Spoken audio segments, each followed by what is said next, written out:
Emma stared at the glowing screen of her husband's phone, her heart pounding like a drum in a silent room.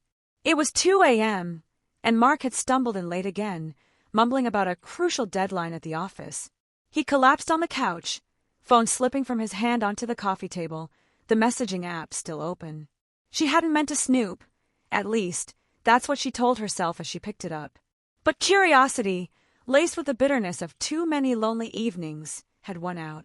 The conversation stared back at her, a digital betrayal unfolding in pixels. "Can't wait to see you tomorrow, babe. Last night was incredible." Read the message from a contact saved as Alex, work. Emma's stomach twisted. Alex! Mark had mentioned an Alex once or twice, a colleague from the marketing team. But this wasn't work talk. Scrolling up, her eyes widened at the explicit exchanges, photos that made her cheeks burn with a mix of rage and nausea. Late nights at the office. More like late nights in someone else's bed. It hadn't always been like this. Emma and Mark had met in college, two ambitious souls drawn together by shared dreams of a bustling city life.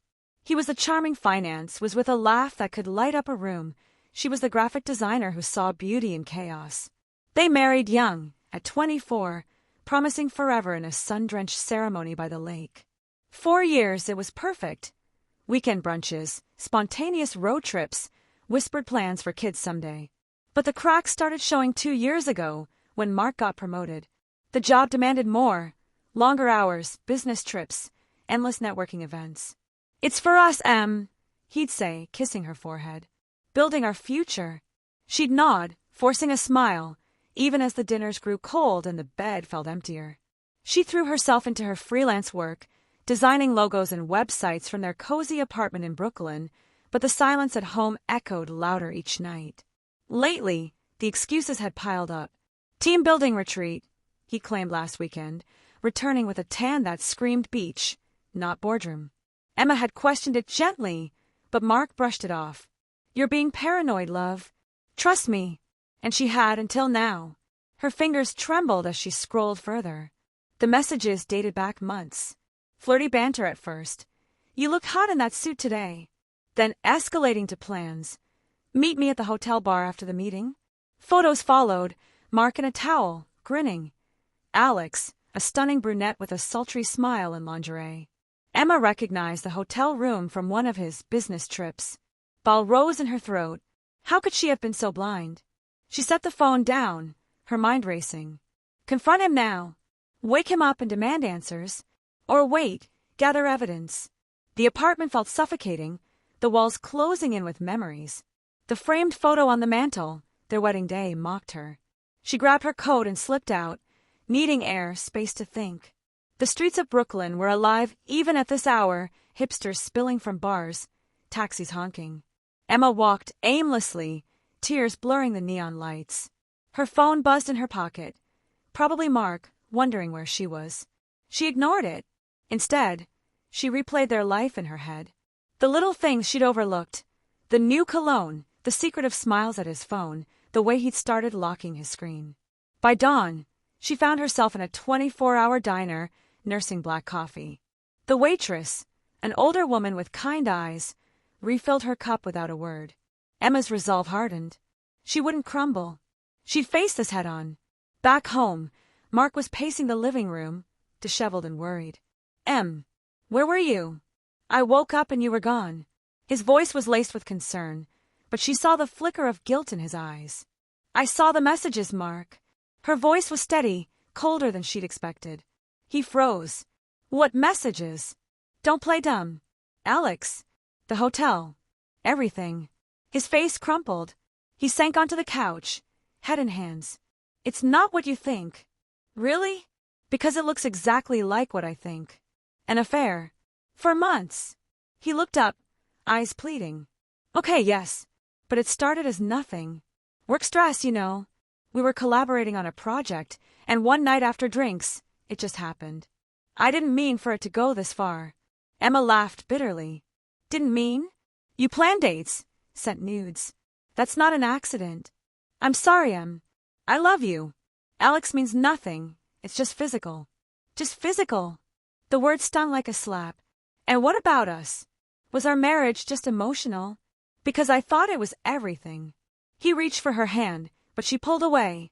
Please, let's talk. We can fix this. Counseling, whatever it takes. She shook her head. You lied to me. Every late night, every excuse. How can I trust you again?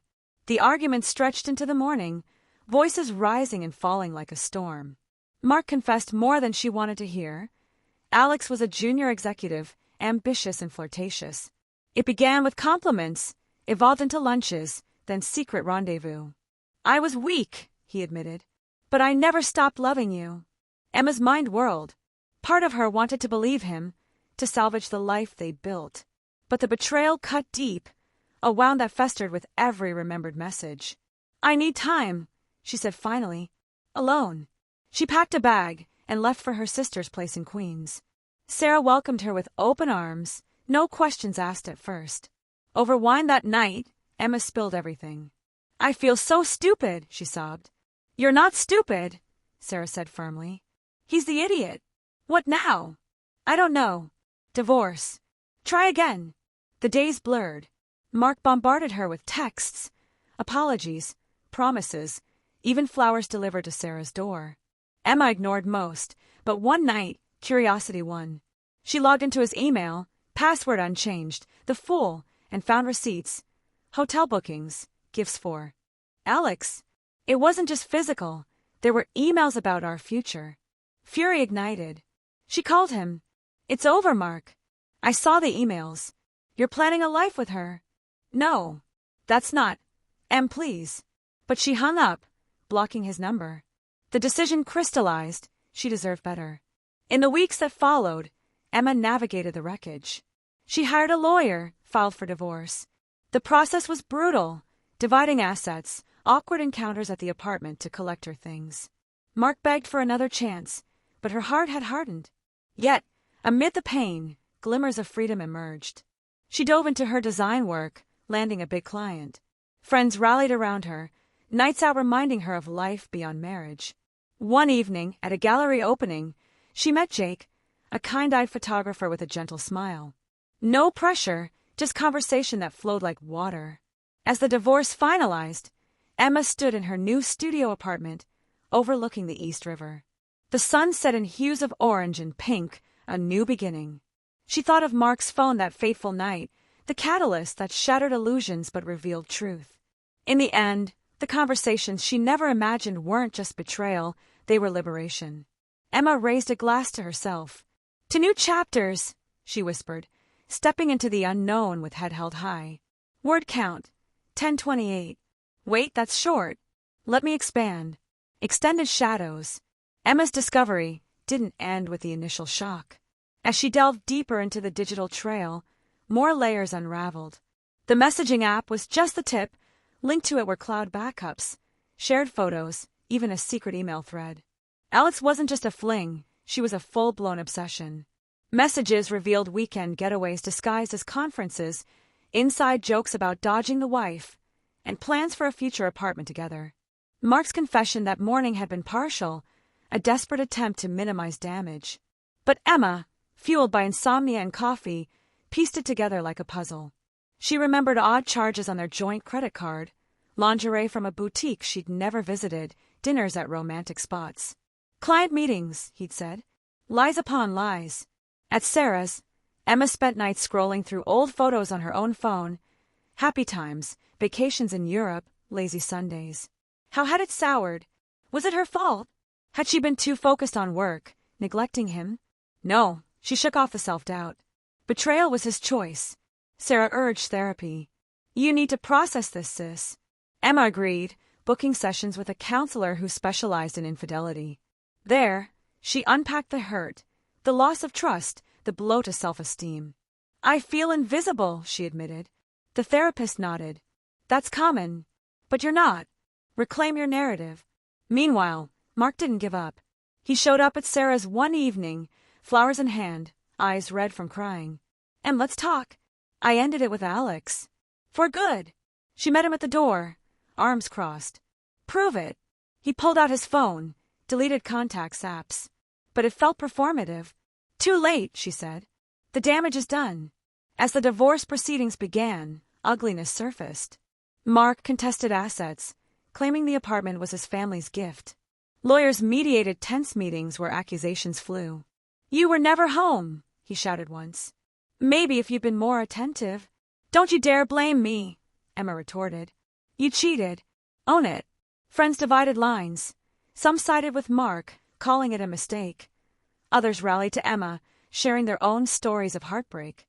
One night, over drinks with her best friend Lila, Emma laughed for the first time in weeks. "Remember when we thought marriage was a fairy tale?" Lila grinned. "Fairy tales have villains. You slayed yours." Empowerment grew. Emma revamped her portfolio, networking at industry events. At one, she pitched to a major firm and landed a contract designing for a tech startup. The work invigorated her. Late nights now her choice, fueled by passion, not suspicion. Jake, the photographer, became a friend. They bonded over art, sharing coffee dates that hinted at more. "No rush," he said. "You've been through hell." By the 6-month mark, the divorce was final. Emma celebrated with a solo trip to the mountains, hiking trails that cleared her mind. Back home, she decorated her new space with bold colors, symbols of rebirth. Mark faded into memory, a lesson learned. The open app that night? A painful gift, unveiling truths that set her free. Life, she realized, was too short for shadows.